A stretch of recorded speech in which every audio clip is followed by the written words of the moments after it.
મધ્ય ગુજરાતમાં જોરદાર વરસાદ વરસ્યો હતો અને ત્યારબાદ આજવા સરોવરમાં પાણીની આવક થતા આજવા સરોવરની સપાટી ભયજનક પહોંચી હતી, જેના કારણે આજવા સરોવરના દરવાજા ખોલવામાં આવ્યા હતા। આજવા સરોવરના પાણી વિશ્વામિત્રી નદીમાં આવતા વિશ્વામિત્રીની જળ સપાટી પણ વધી જવા પામી હતી, જે અધિકારીઓ માટે ચિંતાનો વિષય બન્યો હતો, જેને લઈને આજે વડોદરાના સાંસદ ડોક્ટર હેમાંગ જોશી દિલ્હીથી હવાઈ માર્ગે વડોદરા આવ્યા હતા અને તેઓએ વડોદરા પહોંચતાની સાથે જ પ્રથમ વિશ્વામિત્રી નદીની સપાટી જોવા પહોંચ્યા હતા અને ત્યારબાદ નીચાણવાળા વિસ્તારો અને અસરગ્રસ્ત વિસ્તારોની મુલાકાત લીધી। વડોદરામાં 22 જુલાઈના રોજ અવિરત વરસાદ વરસવાના કારણે વિશ્વામિત્રી નદી અને આજવા સરોવરની જળ સપાટી સલામત માપથી ઉપર વહી રહી હતી, જેના કારણે સરોવરમાંથી પાણી છોડવામાં આવ્યું હતું, જે બાદ શહેરના નીચાણવાળા વિસ્તારોમાં પાણી ભરાઈ ગયા હતા। આ સ્થિતિ ગત રોજ સુધી હતી। દરમિયાન કેન્દ્રીય બજેટ ચાલુ હોવાથી સાંસદ ડોક્ટર હેમાંગ જોશી દિલ્હીમાં હતા। સાંસદ દિલ્હીથી વડોદરાની પડોપડની ખબર રાખી રહ્યા હતા।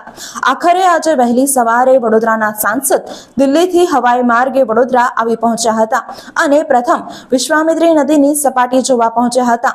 ત્યારબાદ નીચાણવાળા વિસ્તારોની મુલાકાત લીધી હતી। વધુમાં તેમણે જણાવ્યું હતું કે ગઈકાલે રાત્રે હું આ બાબતે મુખ્યમંત્રીને મળ્યો હતો। મુખ્યમંત્રીએ સ્થિતિ ઉપર સતત તાંગ મેળવી રહ્યા છે। તેમણે આ બાબતે ચિંતા વ્યક્ત કરી છે। તેમણે આશ્વાસન આપ્યું છે કે વડોદરાના જે પણ પ્રભાવિત વિસ્તારોમાં સરકાર દ્વારા સહાય કરવાની હશે તે માટે સરકાર કટિબદ્ધ છે। આજે મેં આવીને વિશ્વામિત્રીનું લેવલ જાણ્યું છે। વિશ્વામિત્રી આપણા માટે ખૂબ જ ચિંતાનો વિષય બની છે। લોકો જ્યારે વરસાદી પૂરની સ્થિતિનું નિર્માણ થયું હોય ત્યારે ક્રિકેટની સ્કોરની જેમ પાલિકાની સાઇટ પર વિશ્વામિત્રી નદી અને આજવા સરોવરની સાઇટ પર પાણીના સ્તરનું લેવલ ચેક કરતા હોય છે। વિશ્વામિત્રીનું લેવલ ઘટ્યું છે તે રાહતની વાત છે। પાણી ઓસરી રહ્યા છે ત્યારે રોગચાળો ફાટી ન નીકળે, વધુ રાહત પહોંચે। હજુ ચોમાસું બાકી છે। આ ઘટનાથી આપણે શું શીખીએ તે માટે ચર્ચા કરવામાં આવશે।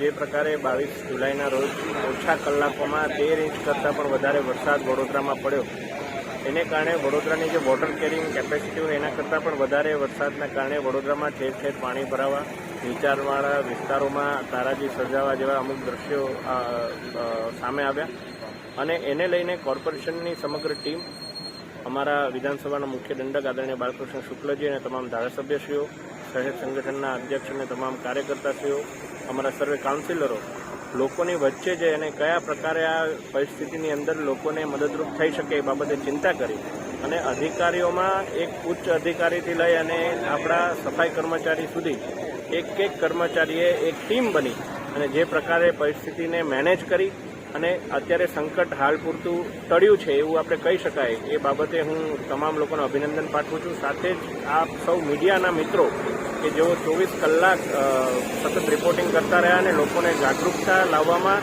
આપ સૌનો સિંહ ફાળો રહ્યો, કારણ કે આપના રિપોર્ટિંગના માધ્યમથી લોકોને પરિસ્થિતિની ગંભીરતા સમજાય અને તેઓ સ્થળાંતર માટે અથવા બીજા કોઈ સહકાર કરવા માટે તંત્રને તે લોકો રાજી થયા।